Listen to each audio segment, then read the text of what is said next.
네, 오늘은 로마서 3장 1절부터 19절까지 보겠는데요. 제가 본문으로 잡은 부분은 9절부터 12절까지인데요. 한 목소리 한번 읽어볼까요? 한 목소리로 본문 시작.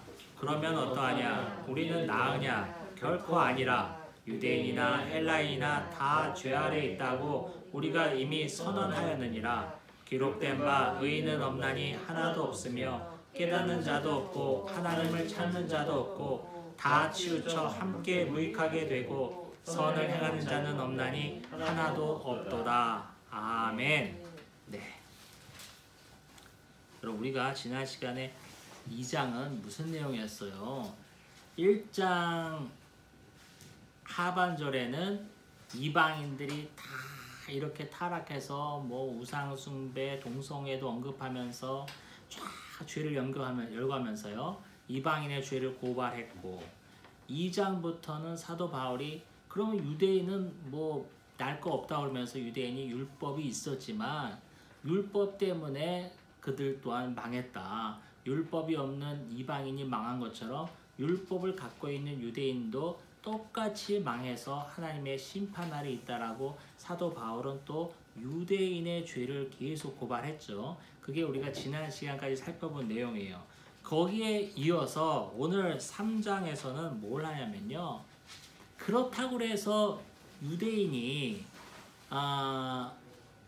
하나님의 말씀을 받은 민족인데, 하나님의 율법을 받은 민족인데 율법을 다 지키지 못하여 죄 아래 있다고 해서 유대인이 그러면 결코 나은 게 없냐? 그럼 율법 때문에 그들이 망했는데 율법을 받은 유대인은 그러면 다른 민족에 비해서 나은 게 전혀 없냐? 이런 식으로 이제 얘기를 하는 거예요. 근데 중요한 게 있어요. 3장에서는 지금 우리가 살펴볼 부분에서는 유대인이 바울이 아주 특별한 수사법을 씁니다. 뭐냐면 질문을 던져요. 바울이 질문을 던지고 그 질문에 대한 답을 하고, 이 질문은 뭐겠어요? 이 글을 읽는 사람이 갖고 있을 만한 의문, 그거를 바울 스스로가 얘기를 하면서 또 답변하면서 이런 식으로 그런 수사법을 쓰거든요. 1절 보겠습니다. 1절 볼게요. 그런즉 유대인이 나음이 무엇이냐? 할례의 유익이 무엇이냐? 자, 앞에 바로 전까지는 유대인이 율법을 받은 민족이었지만 그 율법을 지키지 못함으로 등한시함으로 하나님의 형벌을 받게 되었다라고 계속 죄를 고발했잖아요.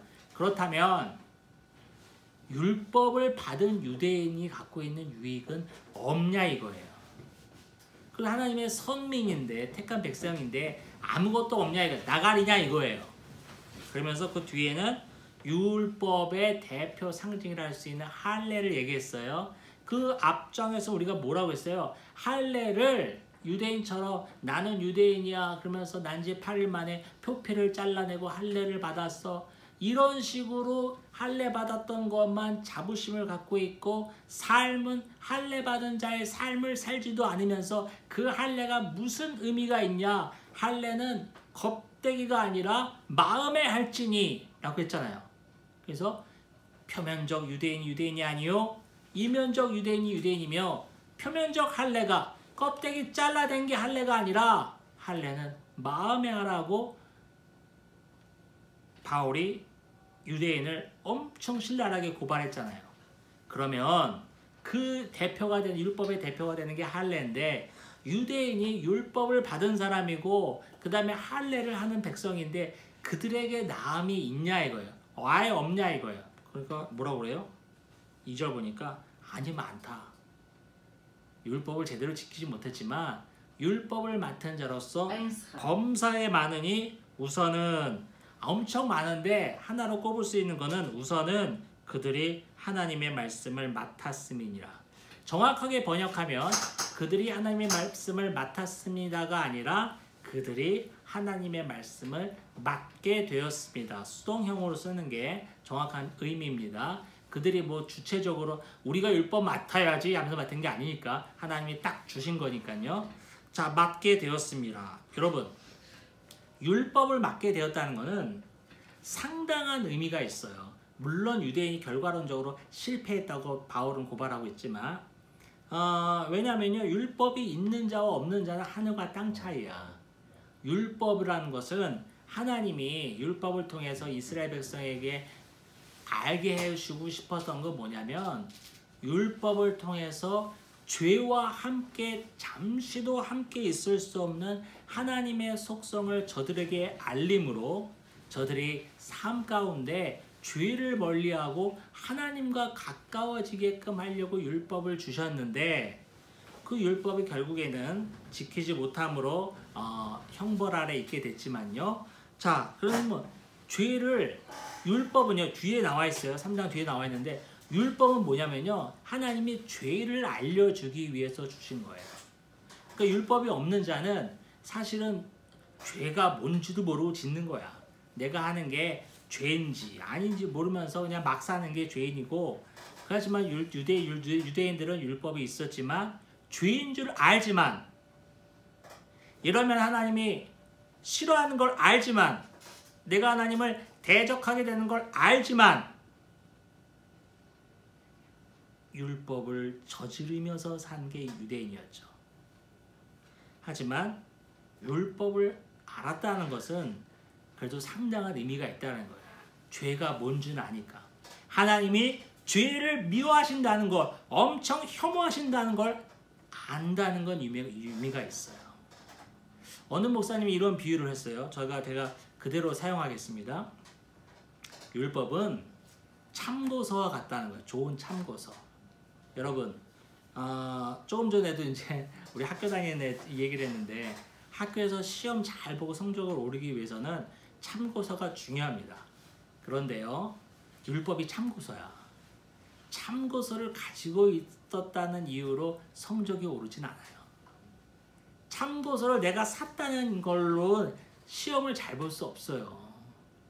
좋은 참고서를 가지고 계속 숙지하면서, 내가 모르는 부분을 찾아내고, 내가 이것도 몰랐었구나, 이거 시험에 나왔으면 큰일 날 뻔했네, 이러면서 계속 자기를 다그쳐야 성적이 올라가는 거지, 엄마한테 돈 찍 타내가지고 좋은 참고서 꽂아놓고 있다고 성적이 오르지 않는다는 거예요. 율법이 그래요. 율법을 갖고 있다는 것만으로 하나님 뜻대로 살 수가 없어요. 율법을 지켜야 하나님의 뜻대로 사는 거야.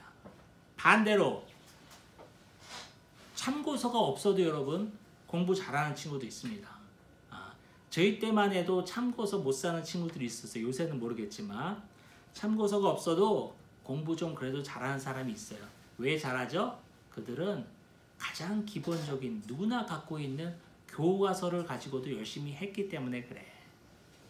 하나님이 율법을 주지 않으셨지만 모든 인류에게 뭘 줬다고 그랬어요? 제가 보편적인 윤리와 도덕을 주셨잖아요. 그래서 사람 때려 죽이면 악이라는 거는 전 세계 모든 민족이 다 알잖아요. 남의 물건 훔치는 거 안 좋다는 거는 율법이 없어도 전 세계 모든 부족이 다 알잖아요. 기본적인 교과서를 하나님이 주셨어. 그런데 그렇기 때문에 그 기본적인 교과서로도 공부를 하면은 하나님의 뜻에 맞게 살 수도 있다는 거예요. 물론 이제 구원의 문제는 이제 예외지만요. 이런 비유가 있어요. 율법이 그렇다는 거예요. 율법이 갖고 있다는 것만으로는 하나님의 뜻대로 살 수 없다는 거예요.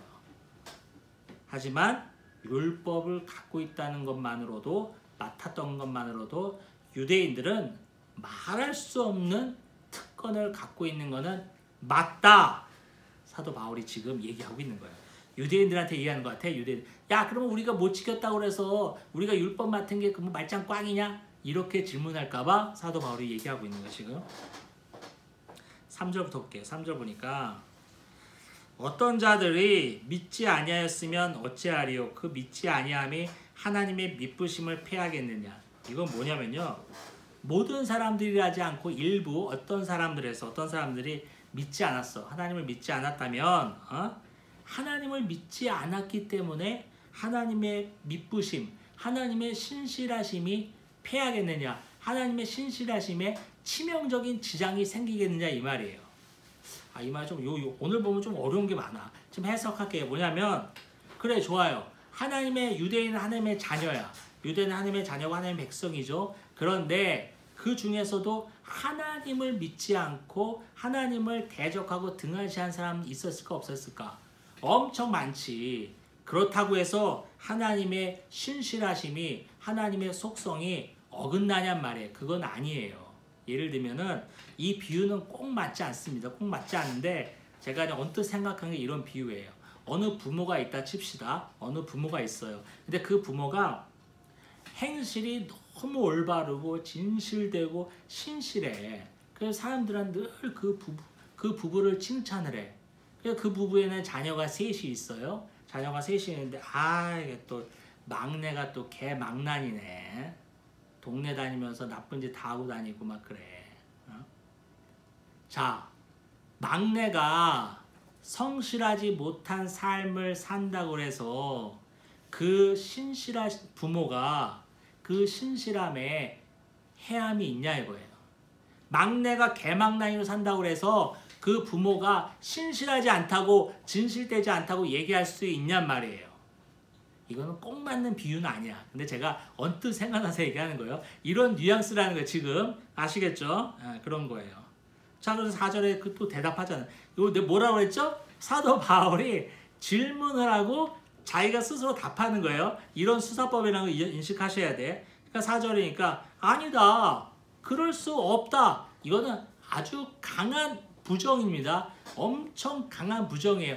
절대 그럴 수가 없다. 세상이 두 쪽이 나도 하늘이 두 쪽이 나도 그런 일은 없다라고 얘기하는 겁니다. 왜냐하면 사람은 다 거짓돼. 다 거짓되는데 오직 하나님만 참되시기 때문에 그 백성이 신실하지 않다고 해서 하나님의 신실하심에 지장이 생기는 건 아니다라고 얘기를 합니다. 5절이 정말 중요한데 여러분 5절이 이게 좀 애매합니다. 한번 같이 우리 5절 제가 읽을게요. 5절 그러나 우리의 불의가 하나님의 의를 드러나게 하면 무슨 말 하리요?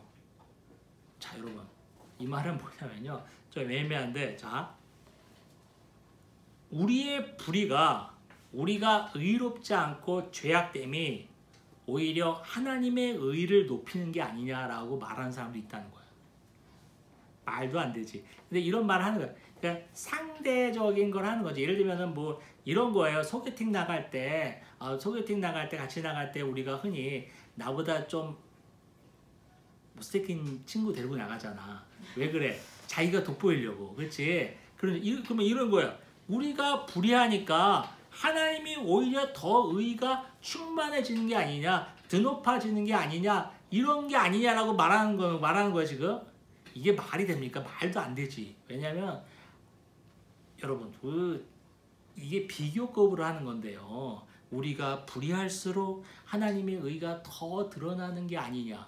이 비교하는 건데요. 비교도 어느 정도 비교 상대가 돼야 비교를 하지. 여러분 이게 하나님과 우리가 어떻게 비교가 됩니까? 이런 거에 마치 뭐냐면 내가 100을 갖고 있어. 100을 갖고 있는데 100에 10을 더하면 110이 됐잖아요. 많아졌다. 이렇게 생각할 수 있어요. 근데 무한대를 갖고 있는 사람한테 100을 줘봐. 1000을 줘봐. 억을 줘봐. 그래도 무한대야. 하나님은 무한대라고 생각하시면 돼요. 지극히 높은 경지에 있는 분이기 때문에 하나님의 의는 그 자체로서 충만하고 지극하기 때문에 지극이 뭐예요? 완전 끝에 이르렀다는 거야. 지극. 완전 끝에 이르는 게 지극이잖아요. 완전 끝에 이르렀기 때문에 우리가 뭐가 어떻게 됐든 자빠지든 세워지든 하나님의 의와는 상관이 없다는 거예요. 거기에는 영향을 끼칠 수 없다라는 거예요. 예를 들면 이런 거지. 내가 또 하나 예를 들게요. 태양이 엄청 뜨겁잖아요. 태양이 엄청 뜨거운데 태양아 더 뜨거워져라 그러면서 태양 옆에서 모닥불을 피고 있어.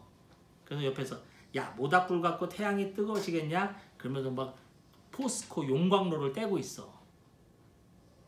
용광로를 뗀들 모닥불을 뗀들 태양이 더 뜨거워지겠냔 말이에요. 이런 비유인 거예요 여러분.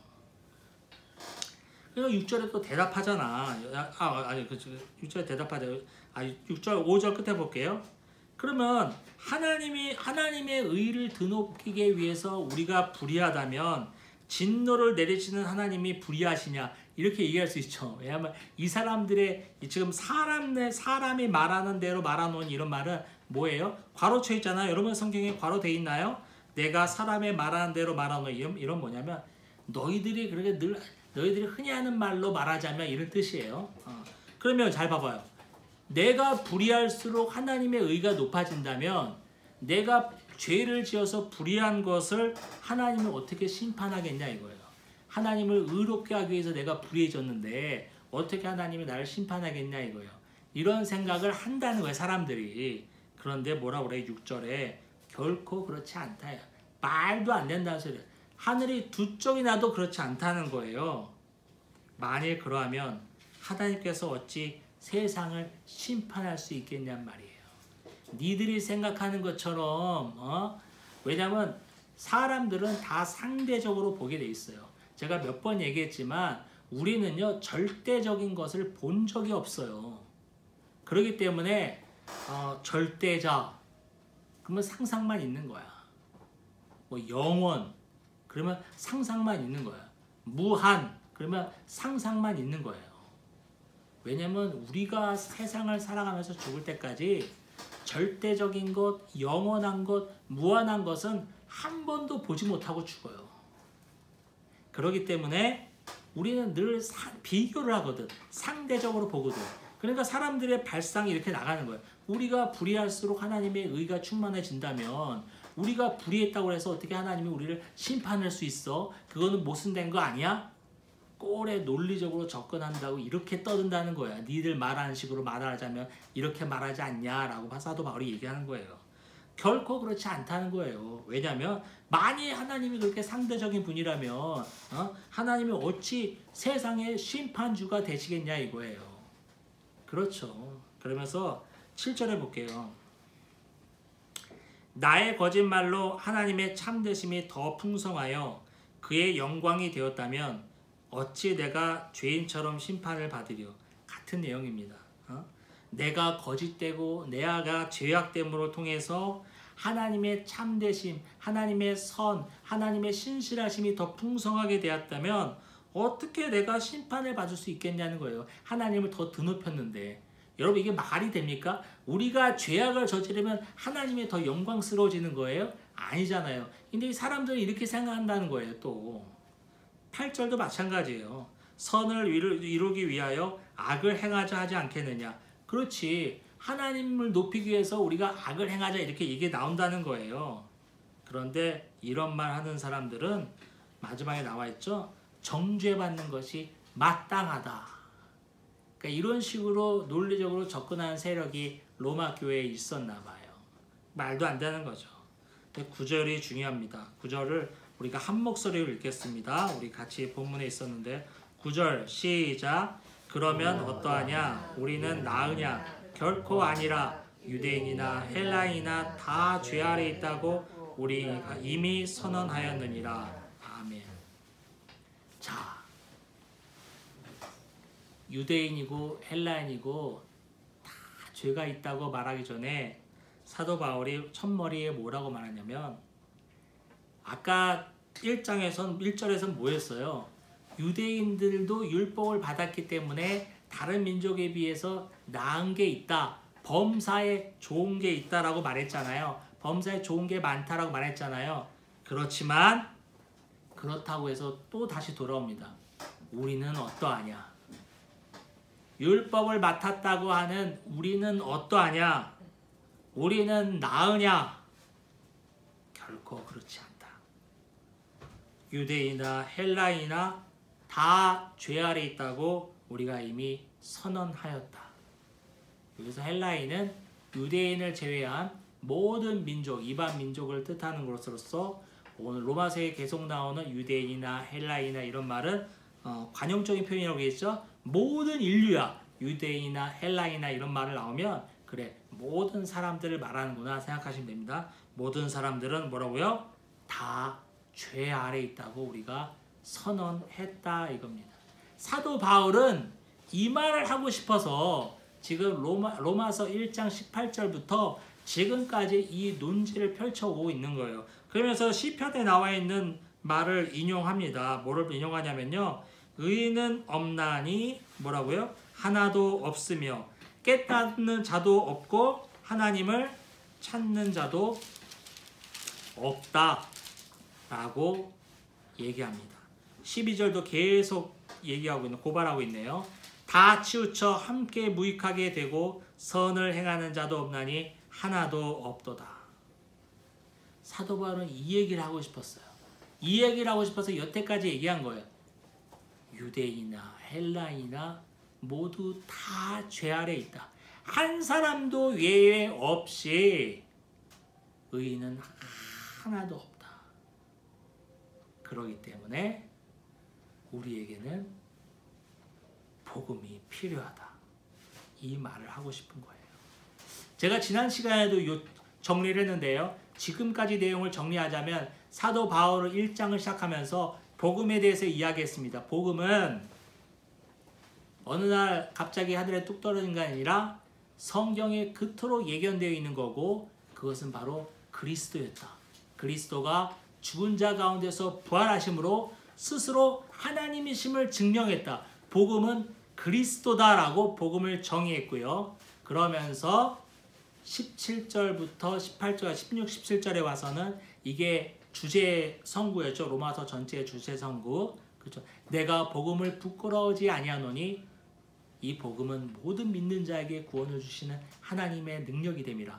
먼저는 유대인에게요, 그리고 헬라인에게로다. 복음이 어떤 능력을 갖고 있냐면은 믿는 자에게 구원을 주시는 하나님의 능력이다 라는 복음의 능력에 대해서, 그 효과에 대해서 얘기를 했습니다. 그러고 나서 바울이 논지를 펼쳐나간 것은 복음이 필요한 유대인이나 헬라인이나 우리 모두의 상황을 고발하고 있는 거예요. 지금 이 논리가 이렇게 흘러가고 있는 거예요. 여러분 잘 쫓아오셔야 됩니다.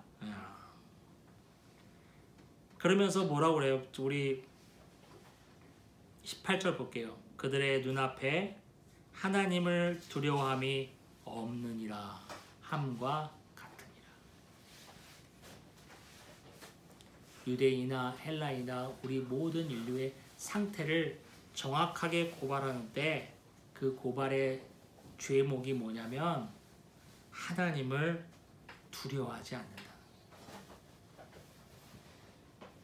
이방인은 율법도 없고 하나님의 백성도 아니기 때문에 몰라서 하나님을 두려워하지 않는다고 칩시다. 그렇다면 니들이 그토록 자랑하는 율법을 맡은 유대인은 하나님을 알고 있는 백성이고 하나님의 자녀라고 떠들면서 왜 하나님을 두려워하지 않냐 이거예요. 사도 바울은 지난 시간에도 얘기했지만 이 죄를 고발하는데 유대인의 죄를 더 노골적으로 거기에 방점을 두고 고발하고 있습니다. 알면서 지은 죄가 더 죄질이 악하다. 쟤네들은 몰랐다고 치자. 아는 니들은 뭐냐 이거예요. 그러면서 왜 쟤네들은 갖고 있지 않는 율법을 갖고 있다고 자부심을 갖고 있고 어깨에 뽕뽕대고 떠드냐 이거예요. 그것도 제대로 못 지키면서. 못 지키면 없는 놈하고 다를 게 없다고 성경은 고발하고 있는 거예요. 우리의 모습입니다. 여러분, 우리의 모습이에요. 이거는요, 유대인은요, 우리를 갖다 대면 돼요. 우리 그리스도인을 갖다 대면 된다고. 그리스도인이라고 하면서 성경의 내용을 알고 있다고 하면서 매주 나와서 예배한다고 하면서 니들이 나은 게 뭐냐예요. 오늘 말씀 제목이죠. 우리가 나으냐. 우리가 나을 게 뭐가 있냐 이거예요. 하나도 없다는 거예요. 오히려 정확하게 따지면 그 죄질이 더 악하다는 거예요. 그리스도인이건 그리스도를 모르는 사람이건 우리 모두 다 죄인이기 때문에 믿는 자에게 구원을 주시는 하나님의 능력이 되는 복음이 필요하다. 바울은 이 말을 하기 위해서 1장 18절부터 여태까지 기술을 하고 있었습니다. 한국교회의 가장 큰 문제점은 죄를 모른다는 게 가장 큰 문제점입니다. 복음이라고 그러면은 그렇지, 하나님 믿고 구원받는 거지, 아멘, 이런 거 생각해. 여러분, 복음이, 구원이 이렇게 피상적이고 추상적인 사고체계의 내용이 아니에요. 복음이 우리에게 영향력을 미치기 위해서는, 예수 그리스도의 십자가의 죽음이 우리에게 영향력을 미치기 위해서는 아주 대전제가 있는데, 그건 뭐냐면 내가 말할 수 없는 죄인이구나를 깨닫는 거예요. 죄를 깨닫지 못하는 사람은 내 죄가 이렇게 악랄한데 이 죄를 어떻게 하면 좋을꼬. 사도 바울도 그랬잖아. 이 죄를, 내 죄를 직면하지 못하는 사람은 너무나 안타까운데 여기 교회에 앉아있을 필요 없어. 그냥 하고 싶은 대로 살다가 지옥 가세요. 시간 버리지 말고 돈도 버리지 말고. 종교개혁자 존 칼빈, 지상의 교회는 구원받을 자와 구원받지 못할 자가 함께 섞여서 예배드리고 있다. 그게 이 말이야. 여기 앉아있는다고 되는 게 아니야, 여러분. 로마서를 계속 살펴보면서 제가 바라기는 날마다 기도합니다. 하나님, 이 우둔한 혀를 작용하셔서 저와 우리 모든 성도가 설교를 들을 때마다 내 죄를 아파하게 하옵소서. 내가 이렇게 더러운 죄인인데 나를 구원해 주신 하나님께 감사함이 나오게 하옵소서 기도할 뿐입니다. 여러분, 우리가 낫습니까? 먼저 믿은 우리가 나은 게 있습니까? 아니요. 하나도 없습니다. 오히려 더 무거운 책임이 따를 뿐입니다. 기도하겠습니다. 하나님 아버지, 감사합니다. 오늘 말씀을 통해서 우리는 나으냐? 결코 그렇지 않다.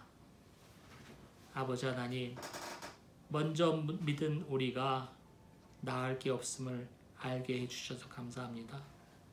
더 겸손하게 십자가 앞에 무릎 꿇게 하여 주옵시고, 더 겸손하게 이웃을 섬기는 우리 모두가 되게 하여 주옵소서. 예수님의 이름으로 기도합니다. 아멘.